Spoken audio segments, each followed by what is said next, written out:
আজ আমাদের makeup class ছিল আর দিদি দেখো এখানে সেটিংস পাউডারগুলো আমাদেরকে দিচ্ছে। তো আজকের ক্লাসে অ্যাডভান্স হেয়ার স্টাইল দেখানো হবে, যেটা হবে আমারই চুলে। সেই জন্য আমি চুলটাকে একটু চিরুনি করে নিচ্ছি, কারণ ওরা আমার চুলে ক্রিম্পিং করবে।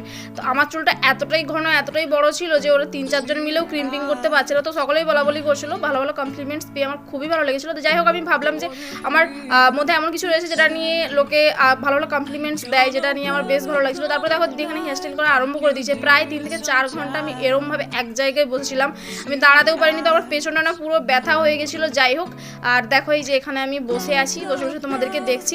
তো যাই হোক, 3 থেকে 4 ঘন্টা পর আমি দাঁড়াতে পেরে না খুব শান্তি লাগছে গাইজ, খুব শান্তি। তো দেখো আমি ভাবছি যে চুল দিয়েও এত সুন্দর ডিজাইন করা যায়, বাপরে বাপ। তারপরে বেরিয়ে পড়েছিলাম, আর ট্রেন ধরতে হবে বলে 4:30টার দিকে বাড়িতে যেতে হবে নাকি। তো এসে ট্রেনে উঠেও পড়েছি, ট্রেনটা ছেড়েও দিয়েছে। তারপরে এত খিদে লেগে গেছিলো যে বাড়ি থেকে যে খাওয়াটা নিয়ে গেছিলাম আমি ট্রেনে বসেই খাওয়া আরম্ভ করে দিয়েছি। তো চলো আমি খেতে থাকি আর তোমরা আমার চ্যানেলটি সাবস্ক্রাইব করে দিও। তো দেখা হচ্ছে নেক্সট ভিডিওতে, বাই।